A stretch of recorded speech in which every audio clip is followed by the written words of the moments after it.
म्हणून लागले अभिधान, झरा ऐसे तिज लागून, जलाभावी खाचची. लागला आणि आटला, हे मुळी ठावेन जला, का की जल खाचेला देत नव्हते महत्व मुळी.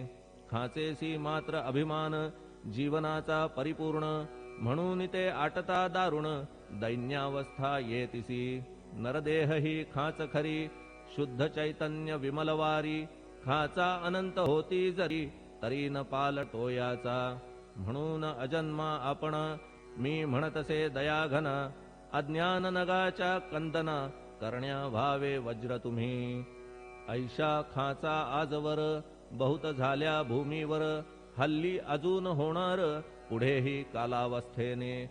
त्या प्रत्येक खाचे प्रत, निराळे नावरूप मिळत, जेणे करून जगतात, ओळख त्यांची पटतसे. आता चैतन्याप्रत, मी तू म्हणणे ना उचित, का की जेथे न संभवते द्वैत, तेची चैतन्य निश्चये.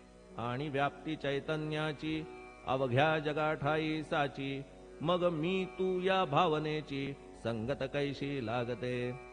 जलमेघ गर्भीचे, एकपणे एक साचे, अवतरणे भूवरी होता त्याचे, भेद होती अनेक. जे गोदेच्या पात्रात, ते गोदा म्हणून वाहिले जात, जे पडे कूपात, तैसी न त्याची योग्यता. संतरूप गोदावरी, तेथील तुम्ही आहा वारी, आम्ही थिल्लर कूप सरोवरी, म्हणून भेद तुम्हा आम्हा. आम्हा भावया कृतार्थ, आले पाहिजे तुम्हा प्रत, शरण सर्वदा जोडून हात, का की पवित्रता तुम्हा ठाई. पात्रामुळे पवित्रता, आली गोदा जलासी सर्वथा, नुसत्या जलात पाहता, ते एकपणे एकची.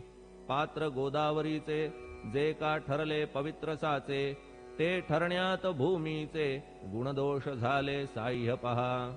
मेघगर्भीच्या उदकाला, जो भूमिभाग न बदलवी भला, त्याच भूमीच्या भागाला, गोदा म्हणाले शास्त्रवेत्ते. इतरत्र जे जल पडले, त्याने पदगुण स्वीकारले, रोगी कडू खारट झाले, मूळचे गोड असुनी. तैसे गुरुवरा आहे येथ, षडरिपूंची न घाण जेथ, त्या पवित्र पिंडाप्रत, संत अभिधान शोभतसे.